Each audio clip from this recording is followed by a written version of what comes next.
This is a KGW News Special Edition. And we begin this afternoon with the latest on increasing COVID cases in Oregon. The Oregon Health Authority reported more than 1,300 new cases just yesterday. That puts the state at over 4,000 cases in just the last 3 days.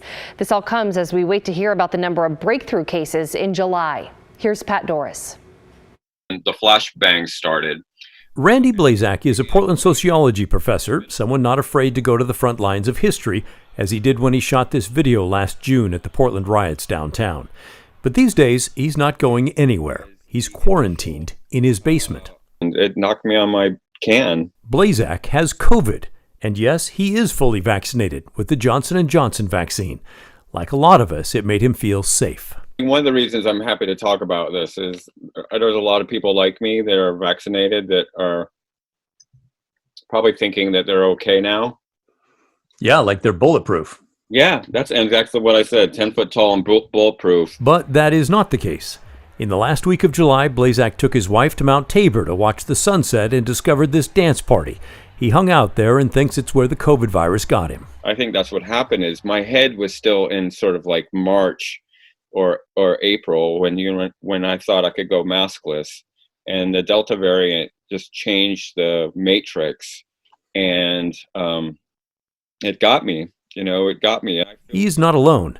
The Oregon Health Authority reports that in June, 1,790 Oregonians who were fully vaccinated tested positive for COVID. It is a fraction of the more than 2 million people vaccinated statewide, but it's also not nothing. And it's not a surprise to the experts. Dr. Bukoze Dubé is a senior health advisor to the Oregon Health Authority. Breakthrough cases do occur, but they're very, very rare.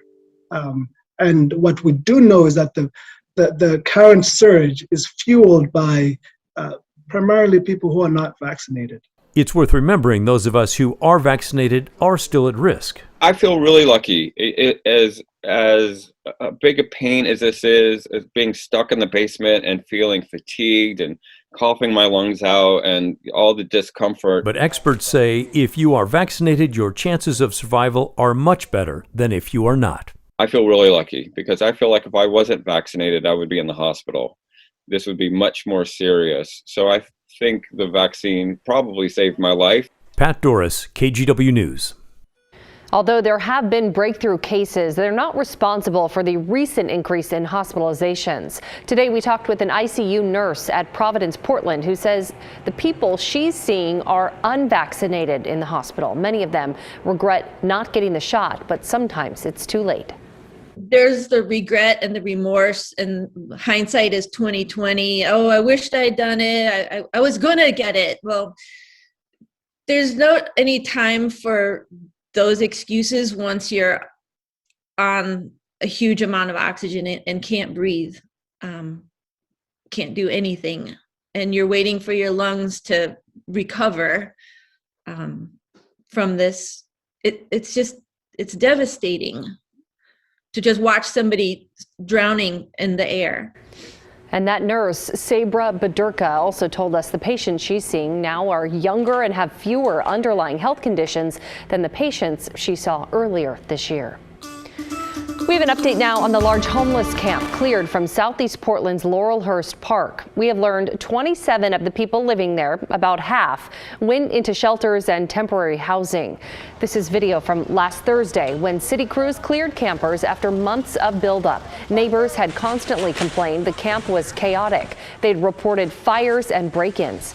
At the same time, activists argued that clearing the camps is inhumane.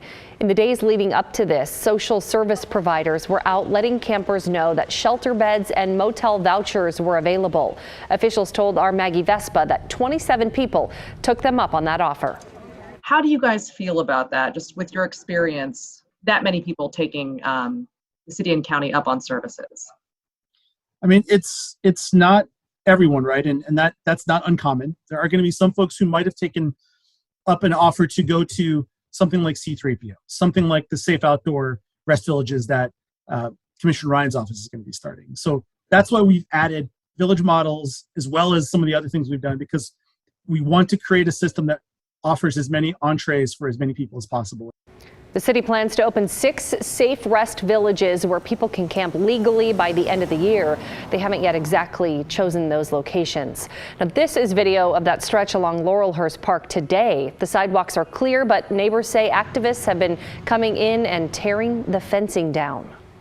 Vancouver plans to create what they're calling supportive campsites to help people struggling with homelessness.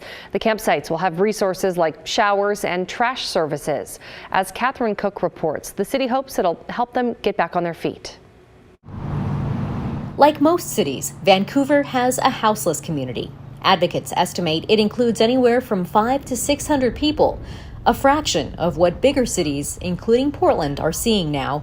And yet, here in Vancouver, there's a sense of urgency to address it. But I think that that's why it's badly needed now, to attempt to avoid getting into this space of point of no return with trying to get everything cleaned up.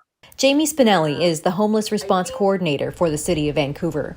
She's working on a pilot project called Supportive Campsites. Each fenced-in site will have room for 40 city-issued tents.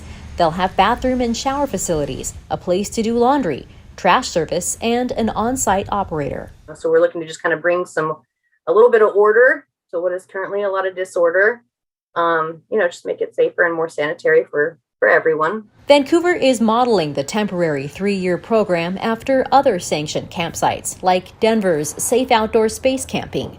Vancouver resident Joseph Elliott likes what the city is trying to do here. And it could really change, I think, what people think and what they associate with as far as when they think of homeless. It's not necessarily people that want to live in a dirty environment. It's a lot of people that don't have the resources to be able to make things clean. Vancouver is starting with 3 sites this year, with the possibility of more in 2022.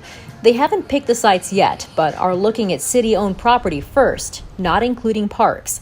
They're hoping for spots near public transit and far from waterways and green spaces. Some of the concerns that have pretty consistently come forward from the community have been environmental. The hope is that these sites are also going to help clean up those spaces a bit, reduce risk of fire out in the woods. Spinelli doesn't think supportive campsites will solve homelessness in Vancouver, but then she thinks of the 25 people who, on average, die in these conditions every year. It's just like, man, another one we didn't get to in time.